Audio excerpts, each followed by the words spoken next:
सभी साथियों को मेरा नमस्कार। आज मैं एक नई कहानी लेकर आई हूँ जिसका शीर्षक है डूबते को तिनके का सहारा। ये हमारी खुद की सच्ची घटना है। तो चलिए शुरू करते हैं।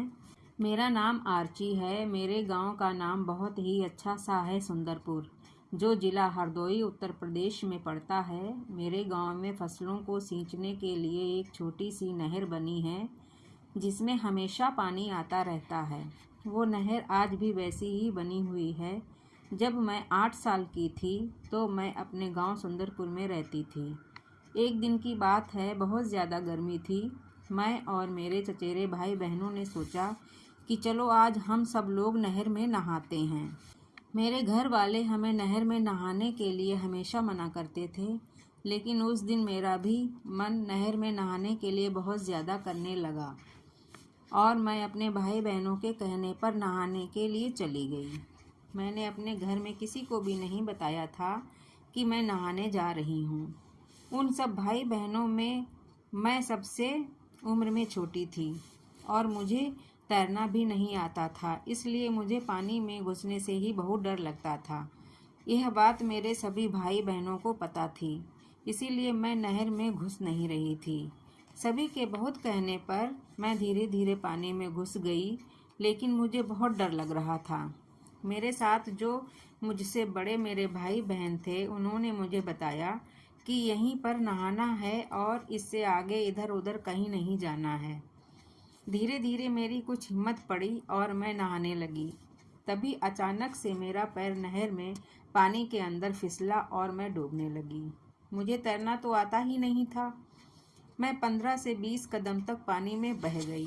मैंने अपने हाथ पैर इधर उधर चलाने की बहुत कोशिश की। मैं चिल्लाई भी, लेकिन किसी को कुछ भी सुनाई नहीं दिया। मैं पूरी तरह से पानी के अंदर बह रही थी।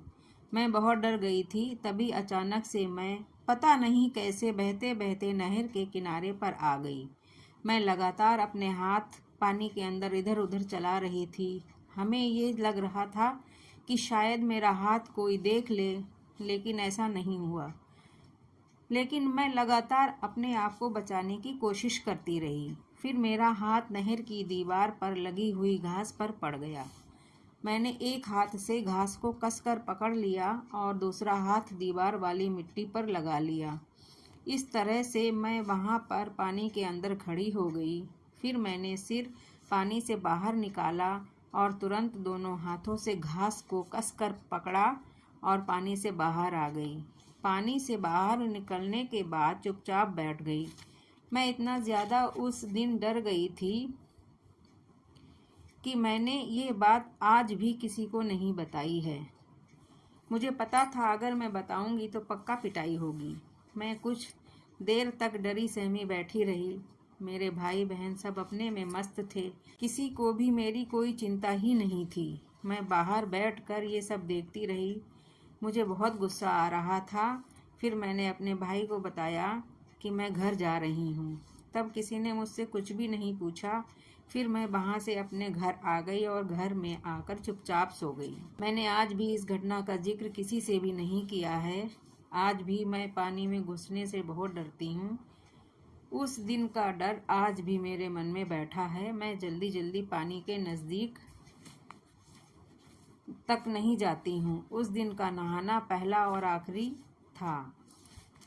यह मेरी खुद की सच्ची घटना है और मैं आज भी जीवित हूँ। अब मुझे अच्छी तरह से समझ में आ गया है कि डूबते को तिनके का सहारा भी काफ़ी होता है। धन्यवाद साथियों, मिलते हैं नेक्स्ट कहानी में। तब तक के लिए बाय बाय।